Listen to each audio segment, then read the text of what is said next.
10 Foundational Rules for a Better Life. Inspired by Manly P. Hall. Written and published by Audible Aria. Originally published in 1953. Since our world has shifted into a fast-paced industrial age, the way we live and think has faced many new pressures that our ancestors never experienced. Because of this, we need a set of simple guidelines that fit today's challenges. With that in mind, we'd like to introduce 10 basic rules for better living. If you take these ideas to heart and make them a lasting part of your thinking, life can become easier to handle and feel more meaningful. Rule 1. Stop worrying. Many people think that worrying means you're responsible and caring, but that's just not true. Even the ancient Egyptians saw worry as a serious flaw. Don't confuse being thoughtful with being a worrier. A thoughtful person looks for solutions and plans ahead, while a worrier gets stuck in doubt and accomplishes nothing. If you learn to think clearly, you'll have fewer reasons to worry in the first place. A worrier doesn't just face the same problem over and over in their mind. They also hurt their health and frustrate the people around them. While there are plenty of things in life that need careful thinking, there's really nothing to fear except fear itself. It's clear that simply telling someone to stop a long-standing habit like worrying is unlikely to bring lasting change. The person who worries must expand their understanding of life to adopt a more positive and constructive mindset, especially when facing tough situations. Worry is a signal that it's time to take a close look at ourselves. There are many problems that need thoughtful attention, but none of them can be fixed by worrying. For some people, worry seems like a proper response in an emergency, a way to show that they are deeply affected and ready to bear the weight of life's hardships. Not worrying when everyone else is, or even not worrying more than everyone else, might make us seem indifferent or shallow, as if we don't care about the suffering of others. This is where following the crowd can be harmful and pointless. A true expert in worrying can live the same difficult situation over and over in their mind. By expecting the worst and repeatedly focusing on these fears, the mind becomes overwhelmed by problems that may not be as bad as they seem.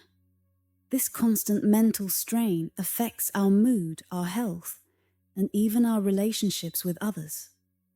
A worrier might be respected for their anxious concern, but they're not likely to be popular at home with friends or at work. Worry is contagious, and by sharing our worries, we only remind others of their own problems, creating an atmosphere of gloom. The best way to deal with worry is to tackle the cause directly. Resources should be focused and delays avoided. The longer we linger on the edge of a tough situation, the worse it becomes. Worrying drains our mental energy. There's little space for positive thoughts in a mind already filled with fear and doubt. If we must face a challenge, we'll be better prepared if we've saved our optimism and courage rather than wearing them down with worry. Worrying about general things is unwise, but worrying about ourselves, our health, our place in society, is even more foolish. It's easy to fall into hypochondria, an obsessive worry about our well-being. Worry always feeds fear, and fear clouds judgment, making it harder to take the right action. Interestingly, people with few real problems often worry the most. When faced with a real crisis, we often rise to the occasion and handle it better than we do small, daily inconveniences. A famous Greek philosopher once said he was worried. When asked why, he responded, "I worry that worrying does no good." This sums up the cycle that many warriors find themselves trapped in. The best ways to fight worry are having a strong faith in life's greater plan, being able to solve problems in simple and natural ways, and having the courage to stick to your principles during hard times.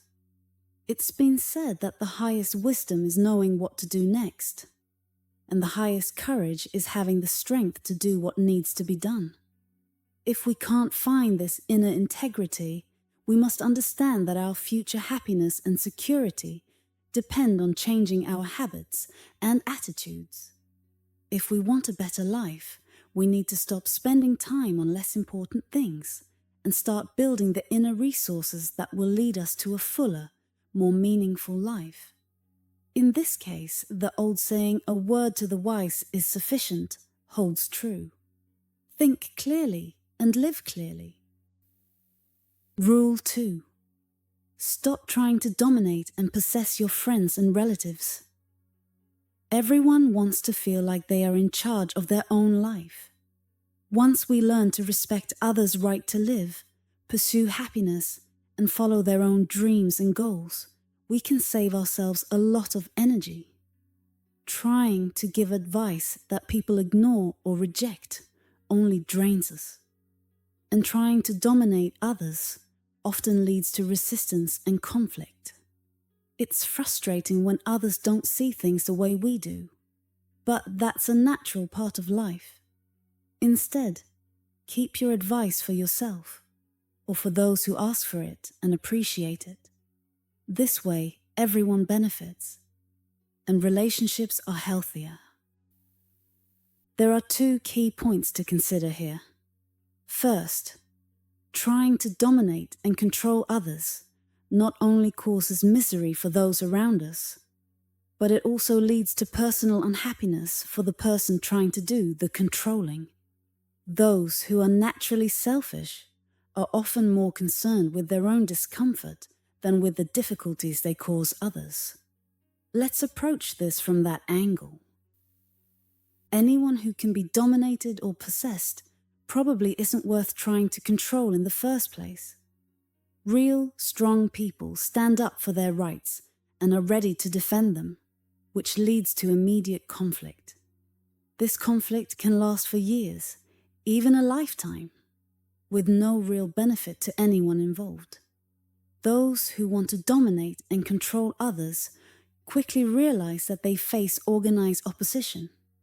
The best that they can hope for is a hollow victory that ultimately leaves everyone unhappy. The person being controlled may not be able to resist immediately, but the desire for freedom from this tyranny grows stronger over time and will eventually lead to a breaking point. The person who dominates doesn't want to be seen as a tyrant. They prefer to think of themselves as a benevolent ruler, someone who is just trying to help others by making them do what they believe is best. But when people resist, the would-be ruler feels hurt and indignant. This creates a cycle of heartache and disillusionment. Over time, if the dominating behavior isn't corrected, it leads to loneliness and a lack of love. Possession matters only to the extent that a person is self-possessed. The moment we try to control others, we are setting ourselves up for failure. Remember, others don't want to be controlled any more than we do.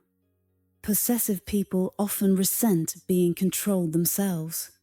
And as resentment builds, so does stress. Even having things or people in our possession isn't all it's cracked up to be. Once we have something, we must manage it. And that can be a burden. When we take away someone's right to live their life, we make ourselves responsible for that life.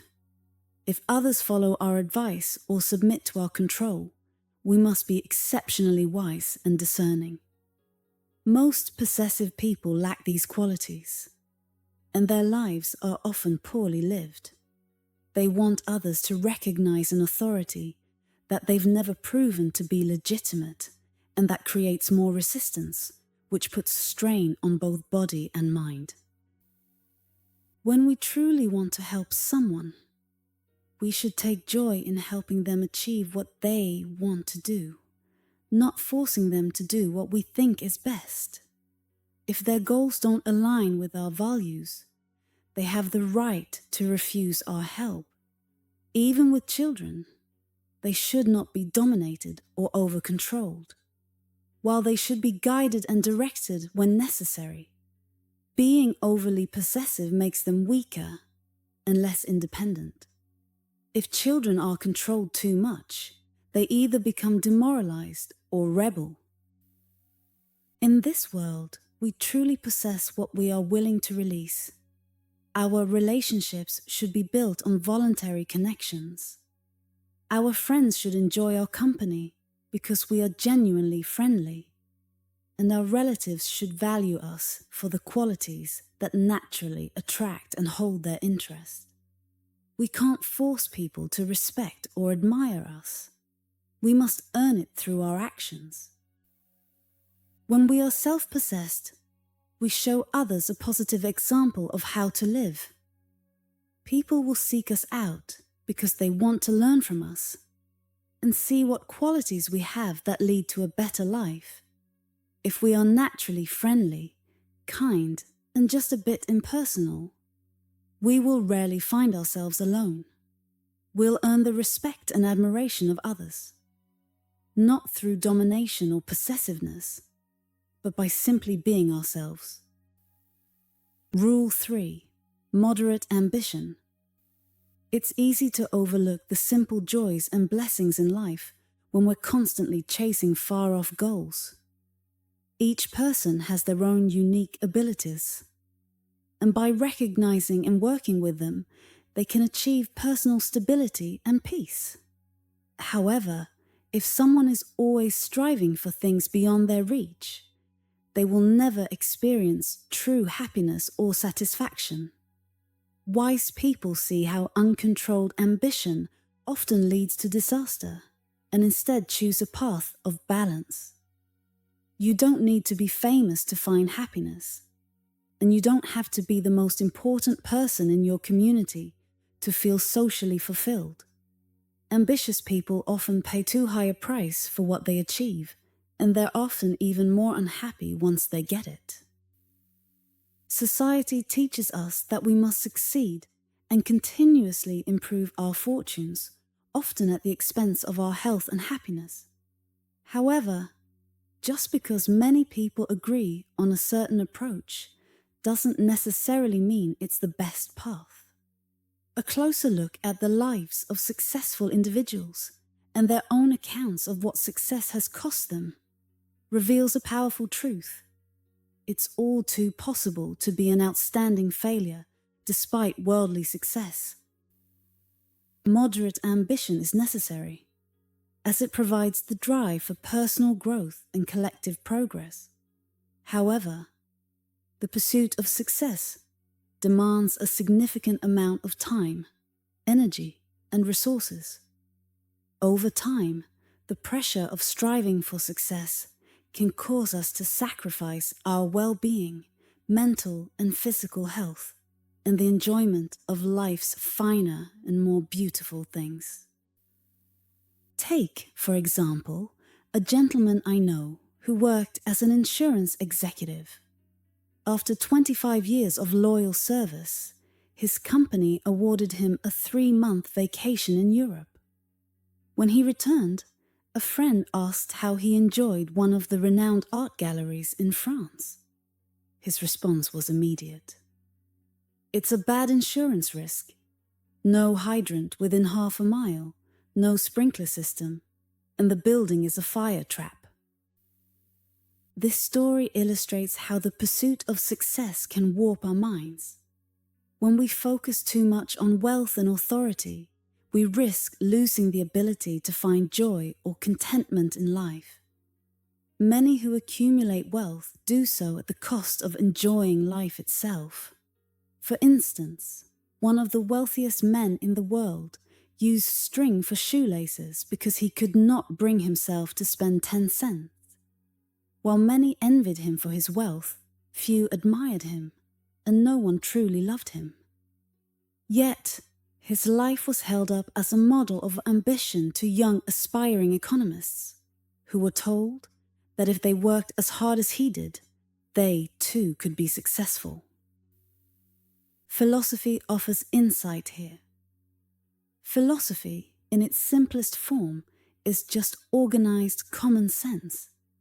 It teaches us that everything we gain in life comes at a cost. If we satisfy our ambition, we pay for it with our lives. By achieving moderate success, we can improve our lives and provide a sense of security. But ambition, once it reaches a certain point, becomes addictive. One man set a goal to make $1 million, intending to retire and enjoy life once he reached it. When he met that goal, he didn't retire. Instead, he became fixated on the idea of amassing $5 million. Tragically, he died from a heart attack while working toward his 4th million. Ambition can also have a detrimental effect on those who cannot reach the level of success they set for themselves. In a world dominated by high finance and constant pressure to expand, these individuals may neglect the good things they already have. Like happy homes, bright children, good friends, and secure jobs. They become consumed with envy and self-pity when they read about someone else's wealth. One wealthy person once confided in me. I want to travel, study, and spend more time with my family, but I can't. Between board meetings, accountants, stock reports, and managing my possessions, I'm constantly working just to hold on to what I have. This mindset of ambition is causing unnecessary misery for many people, and it's clear that the world, in its beauty, can be enjoyed without such excess. This is not a call for poverty. We all have a responsibility to work and contribute to society. We are happier when we fulfill our responsibilities to those who depend on us, and it preserves our dignity. However, we should not equate a successful life with a life full of wealth or importance. To be truly fulfilled, we need an inner existence that is purposeful, not just outward success. If we become too busy to learn, to live, or to love, we're likely too busy for our own good. Sometimes, the pursuit of personal ambition means neglecting or harming others. We will never find contentment if we trade success for honor, integrity, or our humanity. The world is full of ambitious people, which may be why many things in life go wrong. Dream big for the future and aim for success, but remember to moderate that ambition. Keep in mind that money only buys you time and leisure to do the things you love. The wealthy themselves have admitted that a little less money and a little more happiness would have been the wiser choice. Rule 4. Moderation in accumulation. Don't gather more than you truly need. There's no honor in being the richest person in the cemetery. Too many people live as if they can take their wealth with them after they die. But we've long left behind the ancient idea of burying possessions with the dead for use in the afterlife. Once again, balance is the smartest approach. Save some of your energy to enjoy life instead of pouring everything into piling up wealth. Many people work tirelessly to make a fortune, only to pass away before they can enjoy it. A life that's full of meaningful experiences is far more valuable than a massive bank account. If you are wise, don't accumulate more than you truly need. Some people are natural accumulators, just as certain animals store food for the winter. While it's sensible to protect the future in every reasonable way, the idea that more possessions will automatically lead to more happiness is nothing but folly. Moderation is the key to avoiding the harmful effects of excess and keeping us balanced in life. There are two kinds of accumulation. We can either accumulate more possessions or become more ourselves. The danger lies in becoming so focused on accumulating that we forget to enrich our character and gather those treasures that can never be taken away by circumstances, such as wisdom, love, and peace of mind. We must ask ourselves, how much are we truly worth if we lose everything we have? This question may be uncomfortable for many, but few leave this world without confronting it. An important saying goes, when we have more than we need, someone else will have less than they need. However, when it comes to the truly valuable things in life, happiness, contentment, peace of mind, beauty, wisdom, and serenity, we can possess these qualities without diminishing anyone else. In fact, the more we embody these qualities, the more we can uplift and secure the lives of those around us. The problem with the instinct to accumulate is that it can hypnotize the mind, leading us to lose sight of what really matters. Once consumed by this instinct, we risk becoming victims of a dangerous habit, similar to the destructive effects of chronic addiction. Over time, our view of life becomes warped, and we begin to resemble nothing more than money-making machines, with little to no fulfillment beyond our possessions. Accumulation also extends to the things money can buy. Extravagant homes, excessive maintenance, and displays meant to impress people who are not worth impressing. I've seen many individuals who, despite their modest means, felt forced to live in an extravagant, pretentious environment to maintain social status. Yet, they felt uncomfortable there, unable to enjoy their lives fully. Napoleon himself learned that while he could conquer a nation in wartime, he lacked the wisdom to govern effectively during peacetime. Similarly, those who amass wealth through business acumen but lack the internal qualities to use that wealth wisely often end up squandering it. Every month, fortunes are lost by people trying to compensate for personal inadequacies with lavish spending. If we're willing to sacrifice our health and happiness to accumulate wealth, we shouldn't then waste it carelessly. Wasting money only proves that it holds no real value for us. The things that truly matter in life cannot be bought with money. Though prudent investments may provide the time and opportunity for self-improvement, money itself does not guarantee personal growth.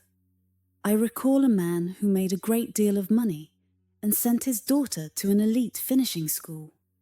When the school reported that his daughter simply didn't have the capacity to learn, the father angrily responded, "Buy her one. I don't care what it costs." Unfortunately, peace of mind, contentment, and intelligence are not things we can purchase. When we believe that wealth can replace these inner qualities, we become slaves to our possessions, no better than the poorest among us.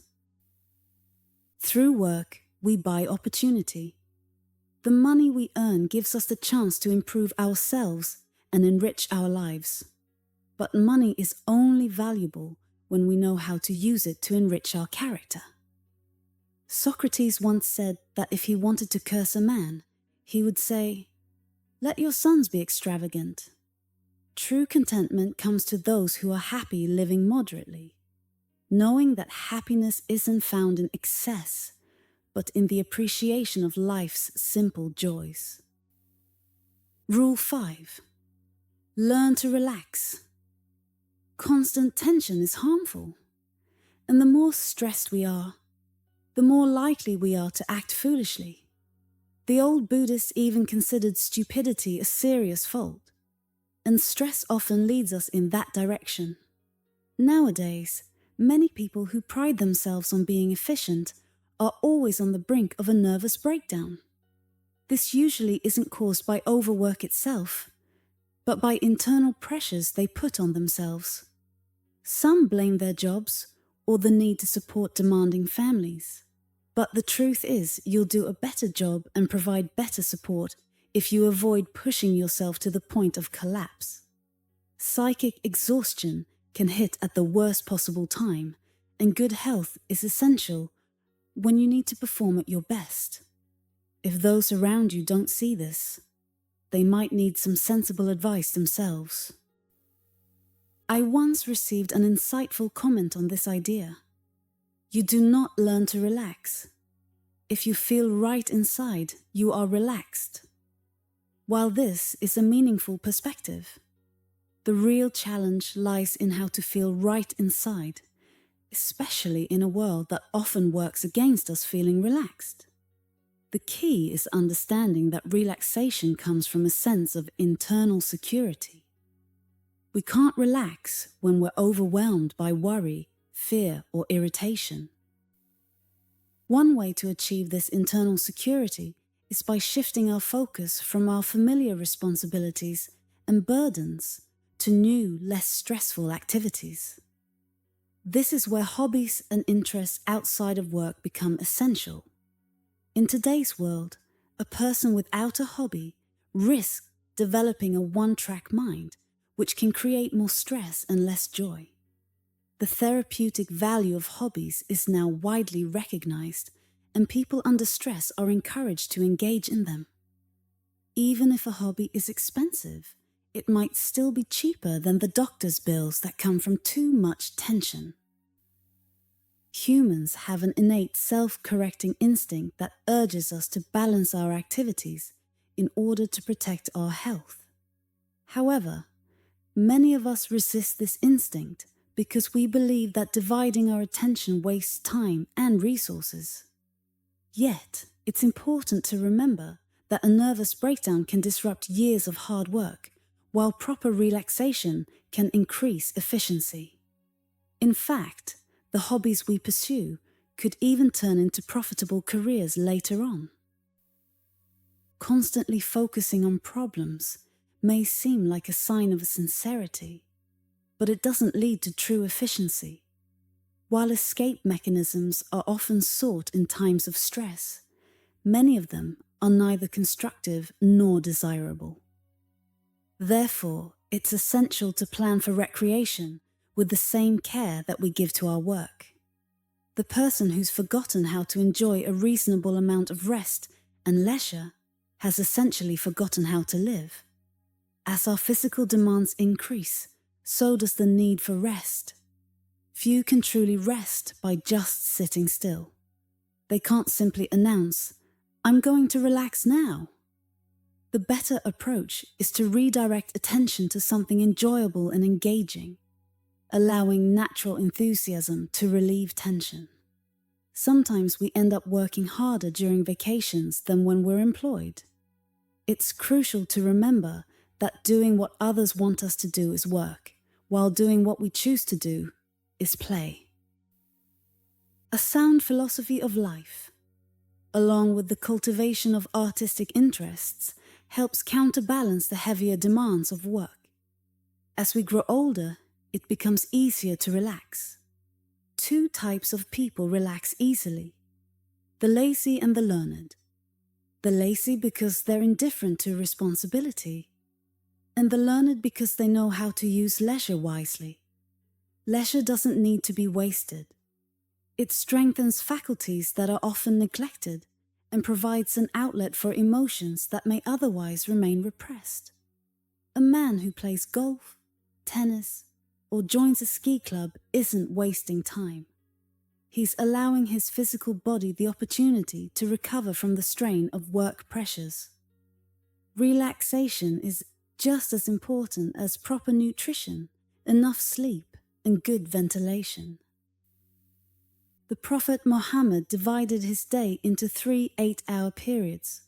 One part he dedicated to labor, another to rest, and the third to self-improvement through study, recreation, and solid family time. This is a balanced approach to life. There's no need to sacrifice everything for an uncontrollable ambition or desperate goal. Think of relaxation as a moral duty, one that protects the most important values in your life.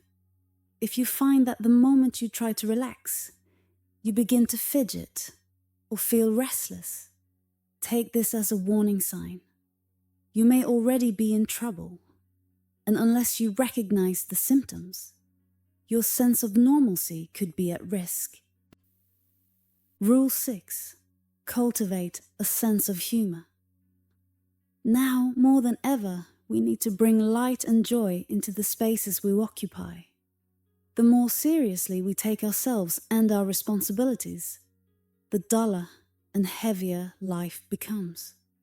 It's important to remember that while life is serious, it's possible to take it too seriously. True humor isn't mean, bitter, or critical. It's about laughing with the world, not at it. And if we need to laugh at someone, let it be ourselves. Humor is like a seasoning for life. It adds flavor to our work, excitement to our play, and a touch of charm to our self-improvement. It shows others that we're secure within ourselves. A genuine, happy laugh, like the laughter of children, releases tension, restores good spirits, and builds friendships. It also inspires trust and confidence in others. Humor, while personal to each individual, is not merely about jokes or laughter. It is a perspective that must develop within one's character to be genuine and spontaneous. The lowest form of humor is when we laugh at the misfortunes or predicaments of others. True humor, however, is kind, gentle, observant, and uplifting. A real humorist can deliver lessons and wisdom in a way that would be hard to accept if said seriously. Historically, court jesters were the only ones allowed to mock kings without reprisal. Many of them were deeply wise, for it takes a broad understanding of humanity to be witty without being hurtful. In daily life, the ability to see ourselves from a detached perspective is often the quickest way to adjust to our surroundings. When we can step back and watch ourselves, we might find a new cause for humor. We might see the actions of others as ridiculous, yet expect our own ridiculous actions to be taken seriously by others. A true humorist can enjoy being laughed at, just as much as they enjoy laughing at others. This is a true test of a philosopher. Many of the problems we take seriously are, when seen from a different perspective, little more than absurdities. It is this lack of perspective that causes us to become overly serious, when often a light-hearted approach would resolve the issue. Humor, in many ways, is like a condiment. It adds flavor to life, but it doesn't provide the substance. However, studies show that when we enjoy something, we're more likely to benefit from it. While we can't live solely on condiments, as social beings, we require humor as a means of adjusting to life and living well. Having a sense of humor doesn't mean we are shallow. We've all encountered people who try too hard to be funny and fail because forcing humor destroys its natural flow, and shallow natures can't harbor genuine wit. Human conduct thrives on balance and moderation. Extremes destroy themselves. One extreme could be an overly serious, duty-bound approach to life, where nothing is seen as funny. While dedication is admirable, an excess of it can lead to dullness, which offers little practical benefit or solution to life's challenges. On the other extreme is the shallow, carefree person who treats everything lightly, never delving into deeper meaning. Neither extreme is ideal. True balance, as the Chinese describe it, is the mean. And achieving this balance is difficult. but essential for a harmonious life. A good philosophy of life requires humor, and true humor requires a solid philosophy. When combined, they symbolize maturity. Laughter has profound benefits. It releases body tension and helps to relieve pressures that might otherwise cause harm. The habit of humor has transformative power. It can turn the mundane into something delightful. We know that the world has benefited from the humor of figures like Mark Twain and Will Rogers. Never allow yourself to become so busy, serious, or burdened that you lose the ability to enjoy life with a simple, quiet smile. Rule 7. Find a reason for personal existence. If you don't believe in something greater than yourself, something more meaningful than just making money or climbing the social ladder, you're only existing, not truly living. One simple way to see your purpose is to recognize that nature, which brought you here, seems focused on growth. Your success is tied to how much you grow, and you grow by becoming wiser, more useful, and more confident in yourself.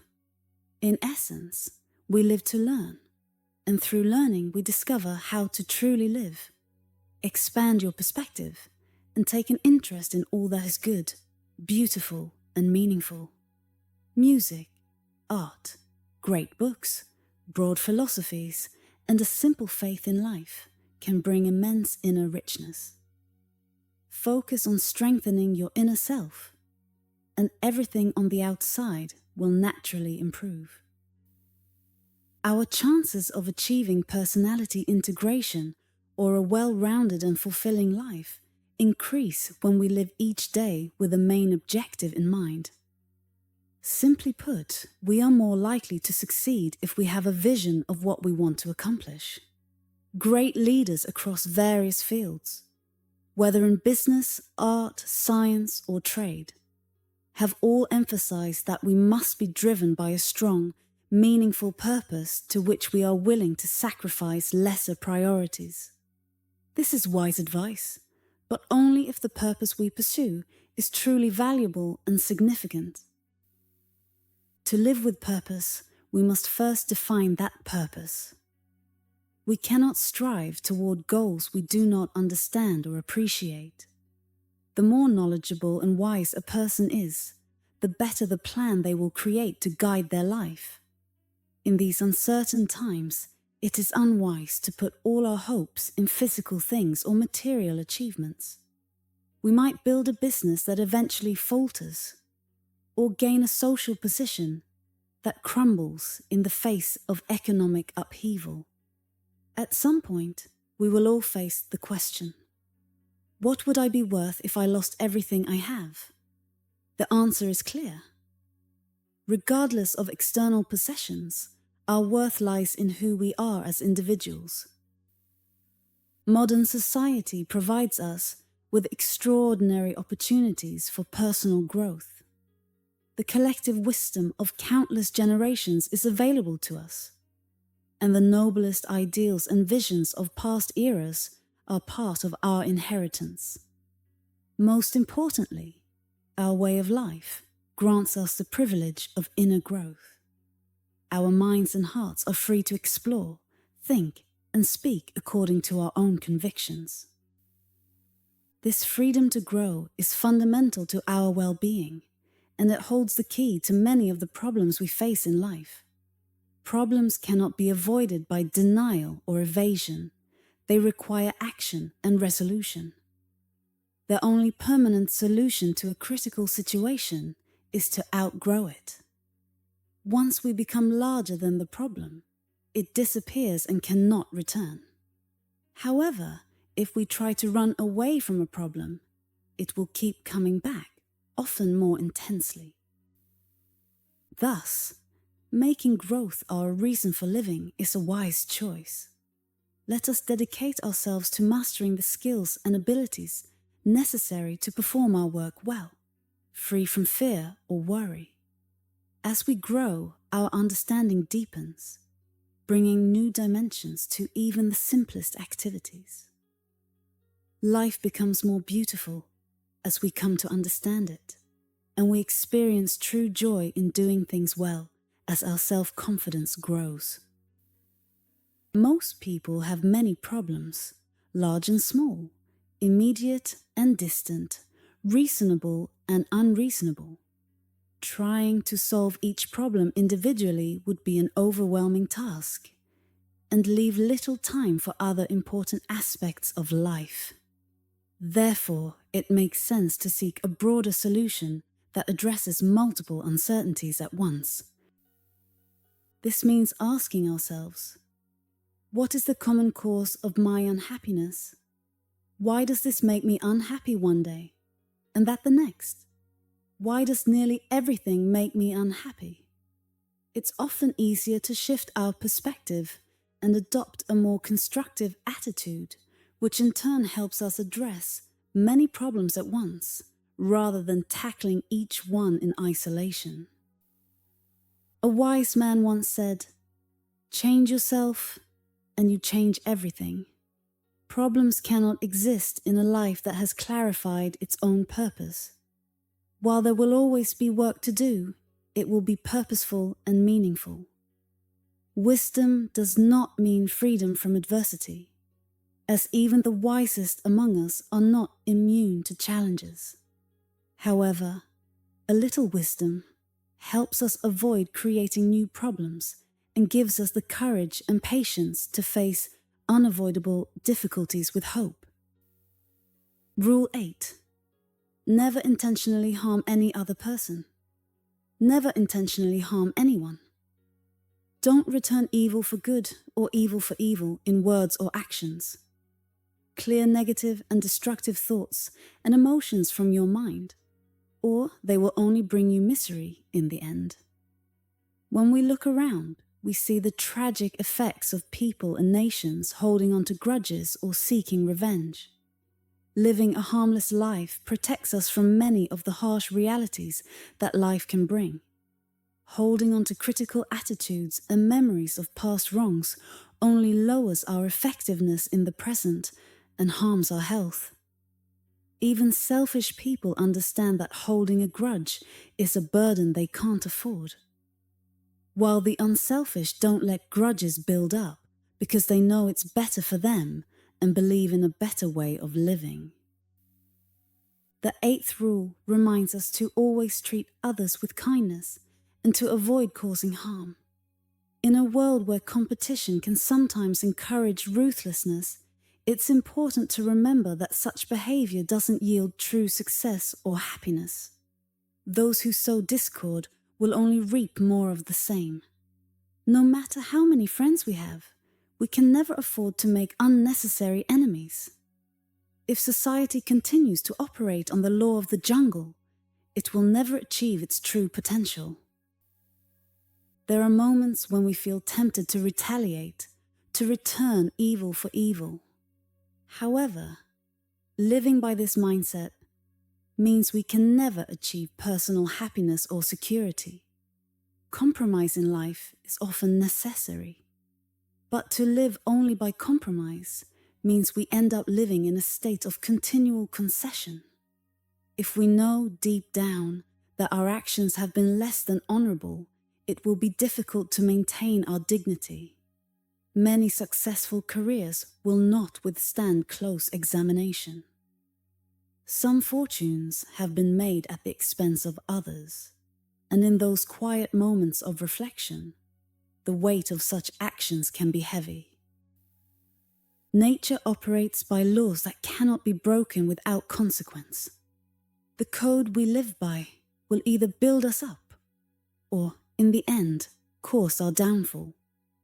Inside us all is a voice of conscience.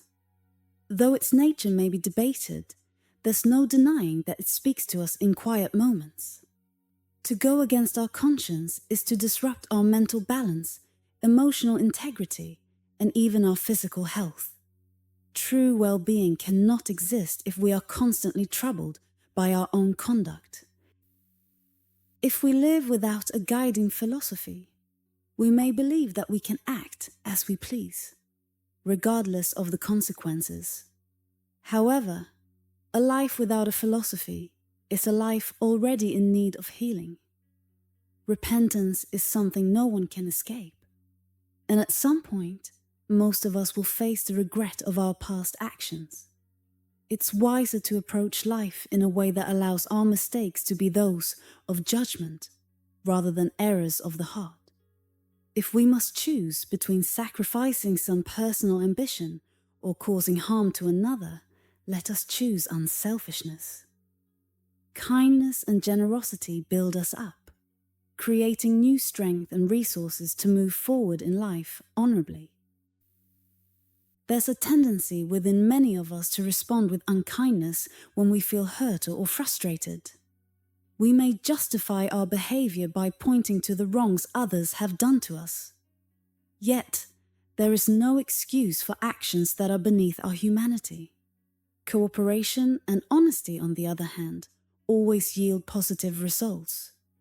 If we want to create a happy home, we must earn the respect of those closest to us. If we want our children to grow into good citizens, we must set the example. Actions speak louder than words.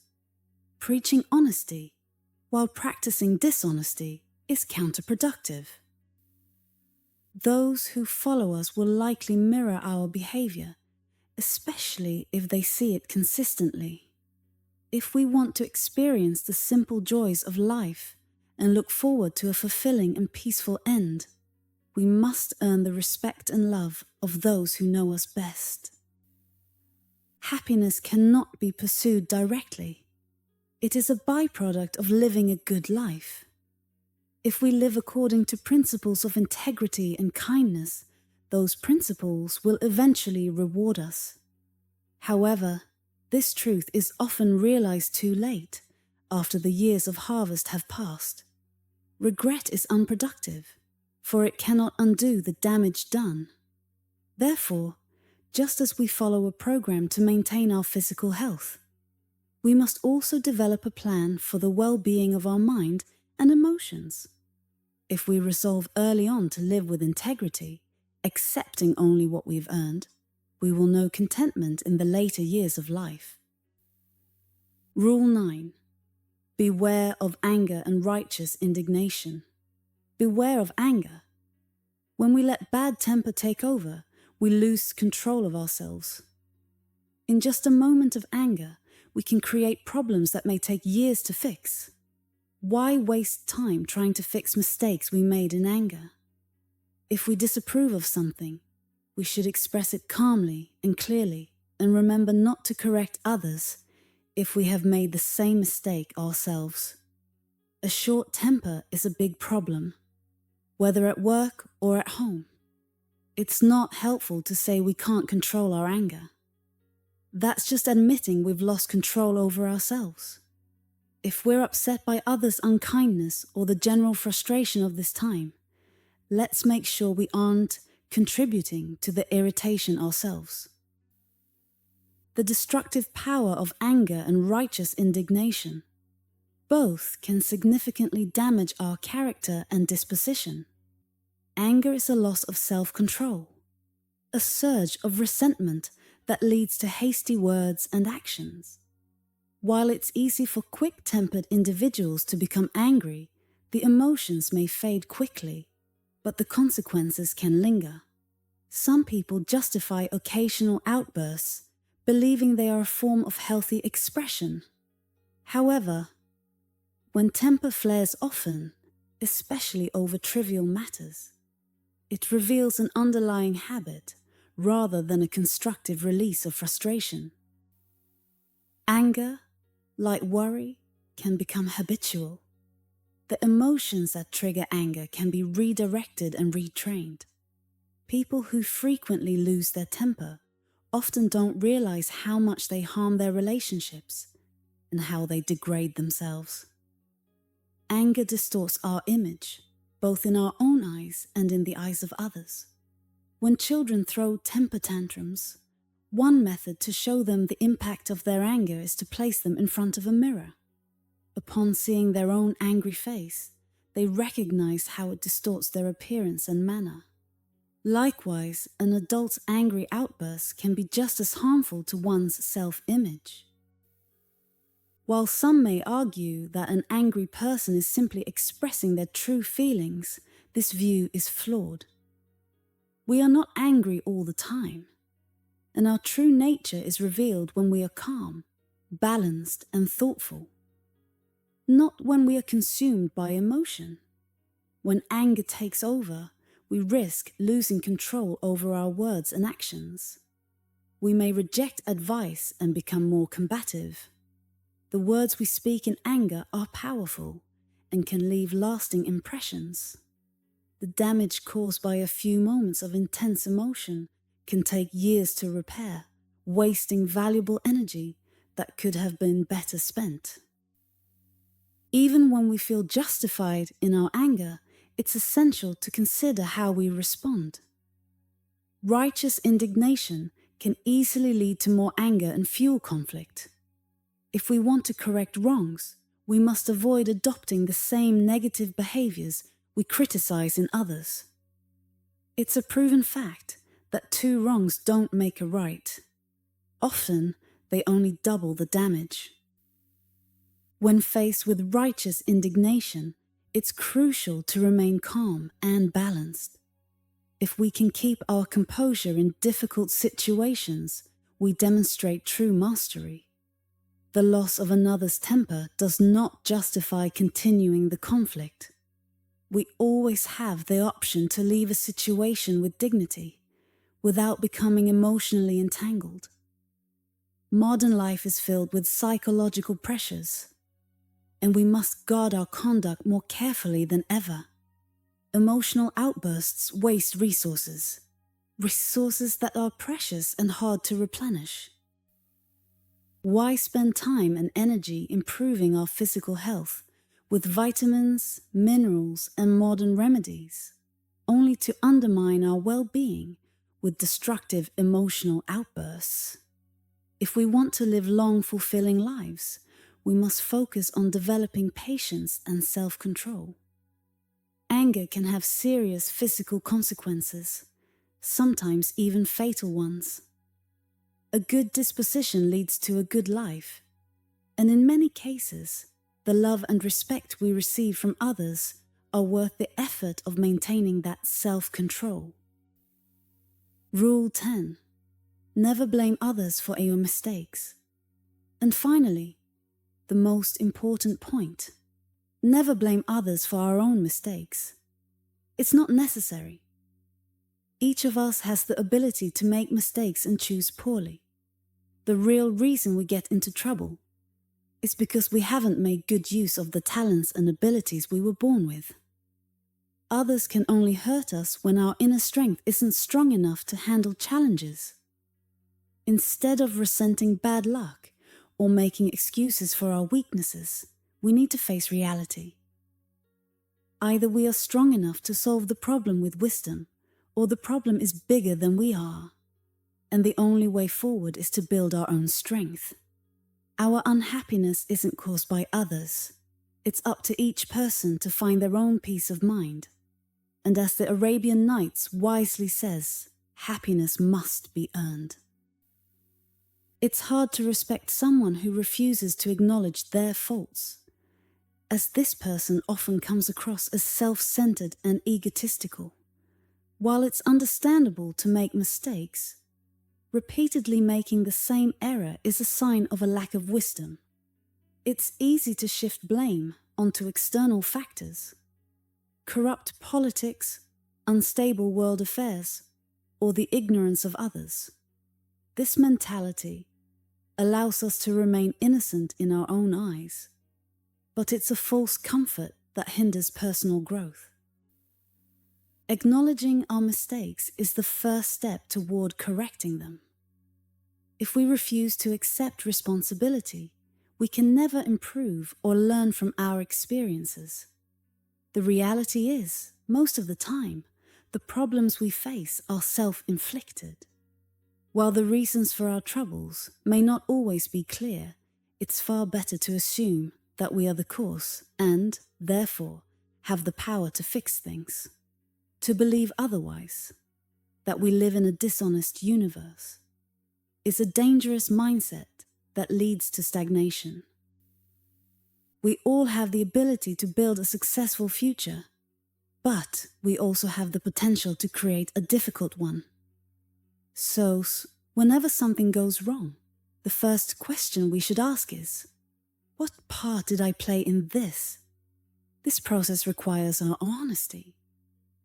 We should not excuse our faults simply because we understand them, nor should we harshly judge the faults of others for the same reason. Many people, especially those facing troubles, spend much of their time feeling like victims. They often have long lists of injustices they've suffered, but rarely do they acknowledge their own role in creating problems. These individuals rarely take the time to reflect on their own mistakes or the damage they have caused to others. It's not necessary to confess every fault publicly, but privately reflecting on our behavior and its impact is a vital practice for personal growth. One common issue with difficult people is that they often drive others away without realizing it. When our behavior makes it impossible for others to stay, they may quietly withdraw, leaving us to claim victimhood. Perhaps it would be more helpful if those who depart would explain their reasons.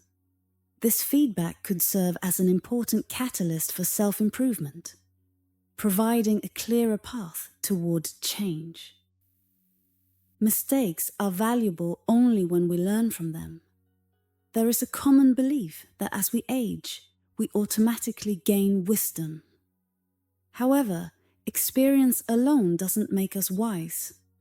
We must actively seek to understand the causes of our troubles and learn from them. It's important not to dwell on misfortunes. Reflect on the lesson, correct your behavior, and move forward with a better approach. Many people are trapped in the past, constantly replaying their regrets instead of using them as fuel for growth. It's essential to remember the lessons we should never forget and to focus on principles that guide us. Complaining about our imperfections serves no purpose. Instead, we should focus on self-improvement whenever possible. By acknowledging our defects, we can take steps to correct them. But as long as we blame others for our troubles, we remain stuck, unable to move forward. The world is full of individuals, each convinced that everyone else is in the wrong.